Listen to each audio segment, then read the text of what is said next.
Thank you for joining us for post-game media. We'll have an opening statement from Coach Cozy, followed by questions. Good evening. You come across with 50 points and you outrush a team 236 to 111, and you outthrow a team 295 to 53 with a total of 531 yards offense and only giving up 164 on defense. And then you have to sit up here and think about things you need to continue to work on.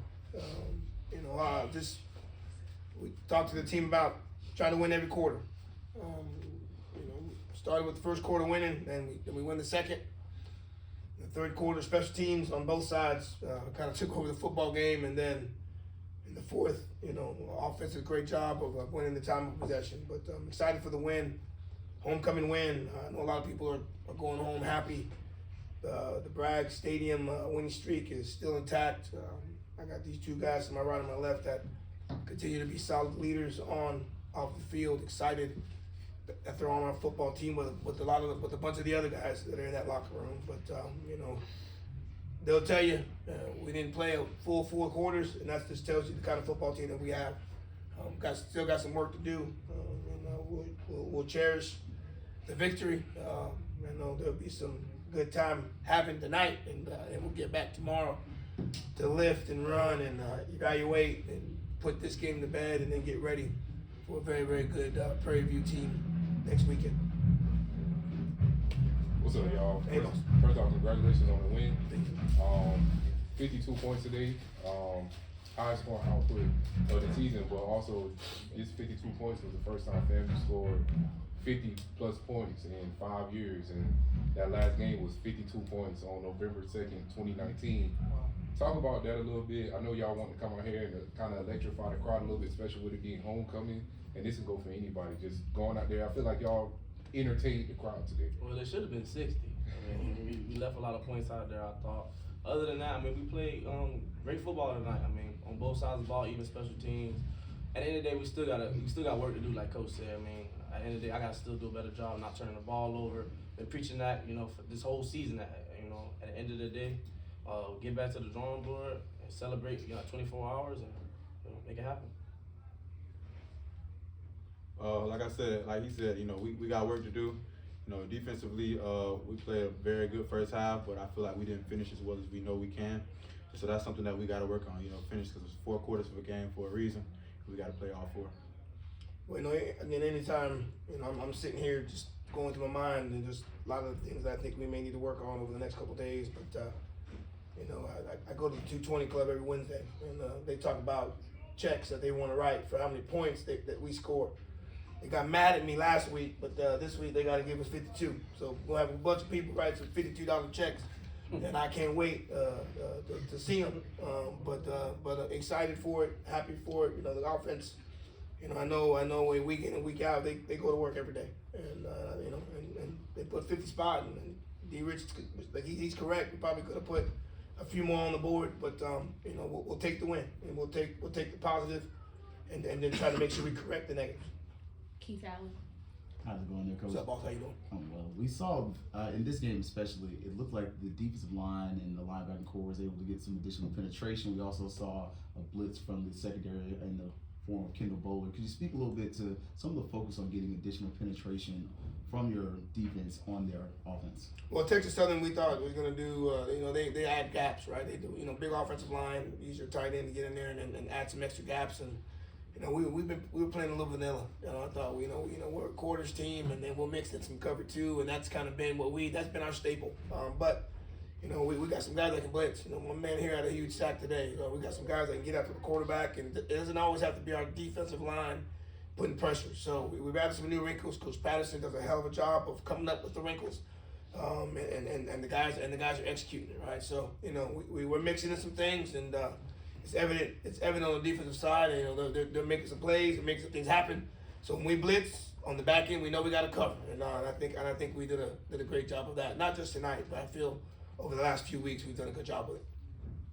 Sinclair. Coach, you guys, you read off the stats tonight. It looks pretty impressive, but Can you talk a little bit about how, for the fans, how entertaining this game was? Usually you see a homecoming game and you know from like the second quarter the game is over, and you guys had some dramatics there to start the third quarter, each team returning a kickoff or a punt for a touchdown. Talk about just being able to make this an entertaining homecoming game. Well, I can tell you, I at halftime I wasn't trying to make it entertaining. I wanted to put them to bed, you know, and then we come out there and have a big drive, and you know, so that wasn't necessarily the plan. That's what football's all about, though, right? You know, they had some athletes. We knew that. You know, they were, you know, they're battling in the SWAC West, trying to get themselves up in the standings. So we knew they had players, but you know, it's got some things to work on special teams for us to be a complete football team, and so offense, defense did some things. Now special teams got to get back to work, and we got to get some guys healthy. You know, we got multiple guys right now that are out, and then our starters are kind of, you know, playing on special teams. So we just gotta, you know, I wasn't trying to make it entertaining. It just happened to be. I'm happy for Robert Lockhart, who's week in and week out putting in the work, and then he gets a chance to show everybody in the stands what he's all about. So, you know, we got some new heroes today. Kalanya Norris stepped up, you know, and some new guys, Marcus Bell, new guys making plays. You know, JP Pruitt's been battling all year, and he's, you know, his hard work is showing. So, you know, the plan was to win. We put 50 points on the board. Defense held the Texas under 200. So, but you know, there was 42 points scored in the darn third quarter. That's a lot of points, and you know, we got some things to work on. I'm happy to have to work on those things as a winning football team compared to a losing one. Neron, in a critical time in the game, you broke through and got a sack, and it was a big time. What did you see there? Was it a stuff for you and that sort of thing? And then the second question is for Daniel. Since the Jackson State game, Coach Henry has opened up the playbook, and the offense has looked like what the Rattlers expected the offense to look about. So I want you to talk to that. So that was a design blitz. It was a stunt out there. I actually started slowing down because I thought it was a screen. It let me wide open, and I was like, something ain't right.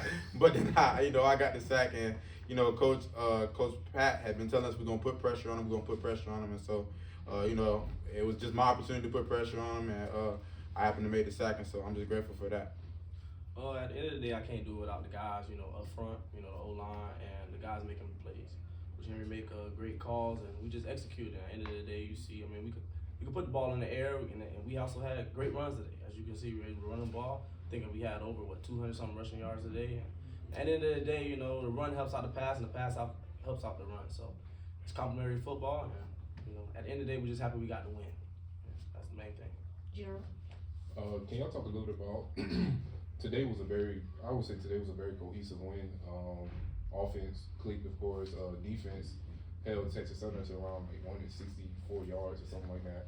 How kind of confident is it, you know, to be at homecoming, be able to block out all the distractions and have a game like that, especially when you have to travel to Texas next week to play against Prairie View? I thought, you know, throughout this whole week we prepared right. Coach pretty much said we just got to be detailed and disciplined. You know, we really focus on that the main 2 days, and we had great practices. Offense and defense, you know, we go at it every day. You guys can we be going back and forth. Trust me. And at the end of the day, we just got to get the job done. And Coach always said we got to play for one another. We got to play together. And I thought today we played together. I think like Daniel said, you know, we had a great week of practice. We prepared. We flew around. We made sure that we asked questions. I think also for defensive wise, you know, we took the classroom and we took it to the field, and I think that's great. That comes from the note taking. That also comes from the teaching from the coaches.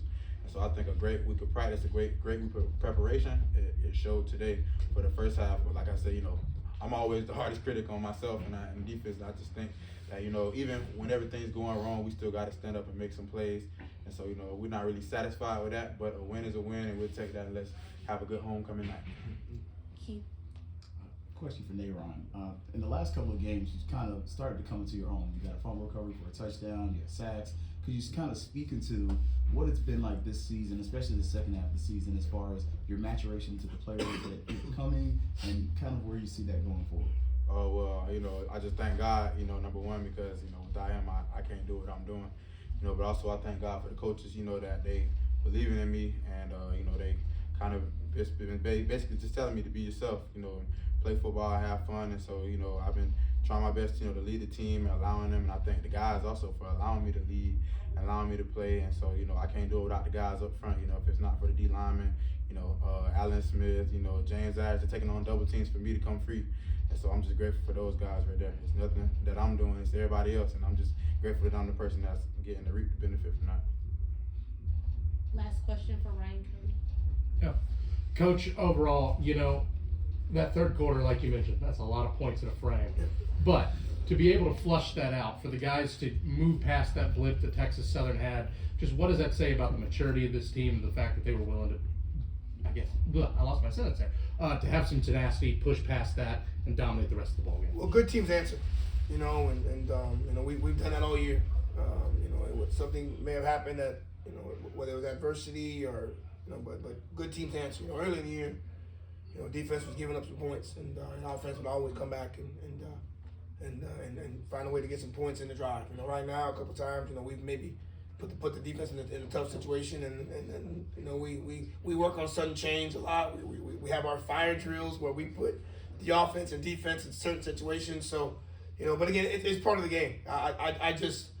When I went there at halftime, we talked about trying to finish them. Right, we talked about putting them away. Right, well, Texas Southern didn't want us to. You know, they made some plays. Well, then we go out on kickoff return, and Robert Lockhart takes one, you know, 100 yards. Right, so that's just again us being in adverse situations and understanding the situation, not trying to do anything out of the ordinary except your job, and that just shows the kind of team we have. And I gotta say our veterans did a very, very good job this week, especially with all the things that were going on. I mean, with homecoming, pep rallies, you know, I felt like I was back in high school. That's what it felt like. I mean, we do a pep rally Tuesday night, you know, then convocation. I think I wore 6 suits. They had about 8 or 9 different outfits that they had to go through, you know. But Saturday at 4 o'clock, the 85 guys that we dressed, we're ready to go.